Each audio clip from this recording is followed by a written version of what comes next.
राधा की चिंता हो रही है। स्वाभाविक है, किंतु अब चिंता मत कीजिएगा। नवरात्रि की ये भव्य सज्जा मैंने राधा के लिए ही तो की है, ताकि राधा का सारा ध्यान मां दुर्गा पर ही केंद्रित रहे।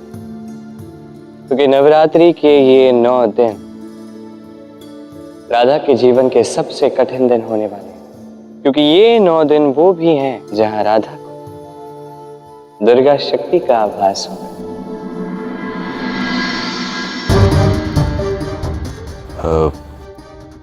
राधा, पुत्री मौन रहना, व्रत की अपनी प्रतिक्रिया मत देना पुत्री, अन्यथा बात कहीं आवश्यकता से ज्यादा न बिगड़ जाए। महाराज कंस पधार रहे हैं।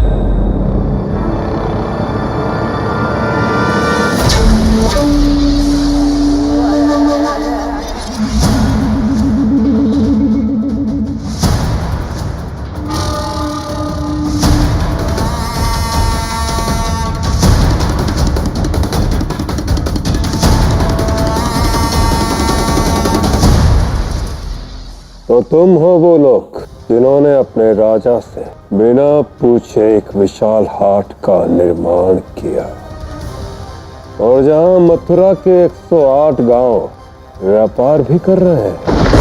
क्षमा करना महाराज, हमने जो भी किया अनभिज्ञ में किया। विश्वास कीजिए, इस नियम की जानकारी हमें नहीं थी कि हाट बनाने के लिए आपकी अनुमति की आवश्यकता होती है। आप हमें क्षमा कर दें।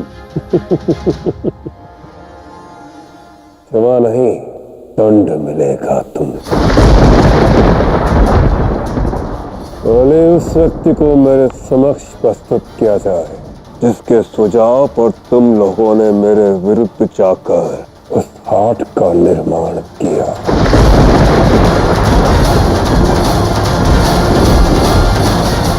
महाराज, हमारा गांव एक बहुत ही विकट समस्या से जूझ रहा था और उनके हित के लिए मैंने ये परामर्श दिया था। जब प्रजा पर संकट आता है तब वो अपने राजा के पास आती है, किंतु तुम लोगों ने ऐसा नहीं किया, और इसका दंड अवश्य मिलेगा।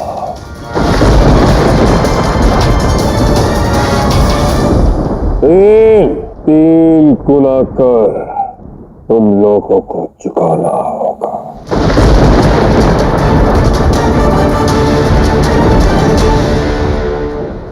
क्षमा करें महाराज, किंतु एक बार अपने निर्णय पर पुनः विचार कर लीजिए, क्योंकि इस हाट के निर्माण से केवल हमारे गांव का ही नहीं बल्कि समस्त मथुरा का कल्याण हो सकता है। सबके घर में धन धान्य धीरे धीरे आ ही रहा है, और यदि व्यापारी भी आने लगेंगे तो और अधिक धन उत्पन्न हो सकता है।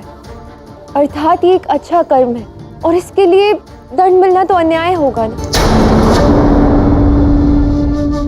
राधा, एक नारी होकर तुम्हारा इतना साहस कि तुम कंस को अन्यायी कह रही हो।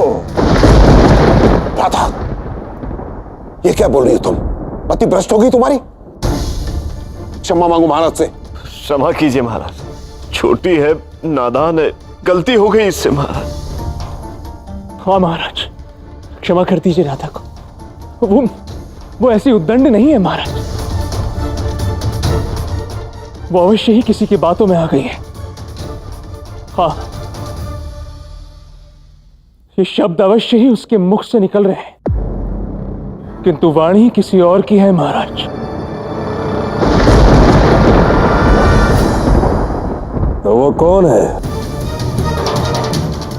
जिसकी वाणी इसके शब्दों में झलक रही है? एक उद्दंड बालक, कृष्ण।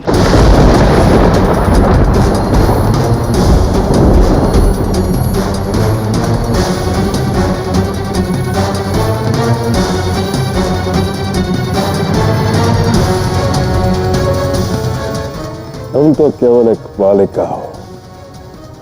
बड़ा महाबली कंस के विरुद्ध जाकर हाट बनाने का सुझाव तुम्हारे कोमल मन में कैसे आ सकता है? निसंदेह ये किसी उद्दंड व्यक्ति का काम है और मुझे पूर्ण विश्वास है वो उद्दंड व्यक्ति तुम्हारा वो सखा कृष्ण ही होगा, है ना? नहीं, ऐसी कोई बात नहीं। अकरार, जी महाराज। उस कृष्ण को मेरे सम्मुख प्रस्तुत किया जाए। महाराज, ऐसा अनर्थ मत कीजिए, यह अन्याय है।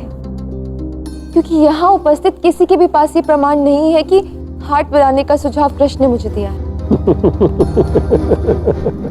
अच्छा, तो प्रमाण की बात कर रही है बालिका। तो ठीक है, मुझे भी एक प्रमाण चाहिए। मैं मथुरा के सबसे विशाल हाट का सामान कल प्रातः काल तुम्हारे हाट में भिजवा दूंगा और तुम्हें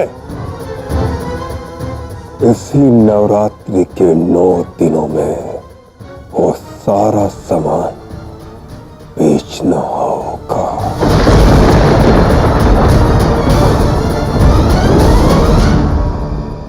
अक्रूर, बरसाना से आए आधे लोगों को बंदी बना लो। लेके जाओ इन्हें कारावास में। नहीं महाराज, हमें क्षमा कर दो, हमें छोड़ दे महाराज, कृपया हमें बंदी ना बनाएं। और हाँ, यदि तुम मथुरा के हाट का सामान नहीं बेच पाई तो 3 गुना नहीं, अपने अहंकार और अपनी उदंडता के कारण तुम्हें 6 गुना कर देना होगा।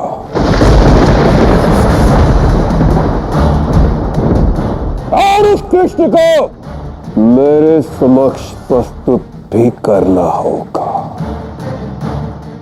अन्यथा मैं इन सबका वध कर दूंगा।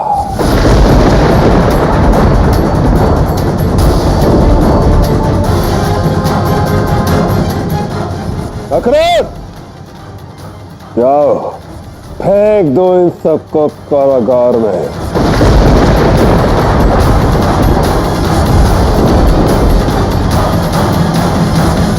और यदि मैंने ये सारा सामान बेच दिया तो? यदि तुमने सारा सामान बेच दिया तो मैं महाबली कंस 1 वर्ष के लिए समस्त बरसाना को कर मुक्त कर दूंगा और उन सबको जीवन दान भी दे दूंगा। ठीक है, मुझे स्वीकार है।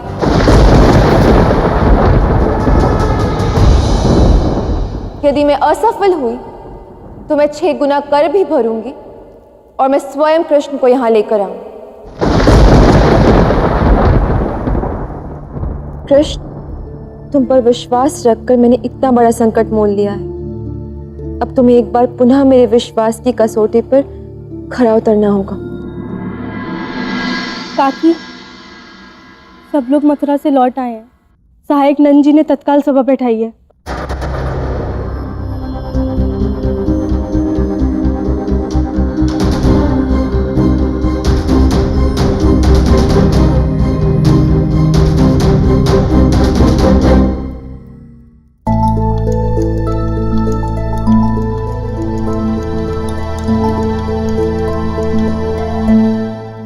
महाराज कंस के विरुद्ध जाकर राधा ने बिल्कुल उचित नहीं किया। अब इसके दंड स्वरूप मथुरा के विशाल हाट का संपूर्ण सामान हमें 9 दिन के भीतर अपने हाट में बेचना होगा। यदि यह करने में असमर्थ रहे तो 6 गुना अधिक कर और इस कृष्ण को महाराज कंस के समक्ष प्रस्तुत करना होगा, क्योंकि उन्हें ऐसा लगता है कि हाट बनाने का परामर्श राधा ने नहीं इस कृष्ण ने दिया।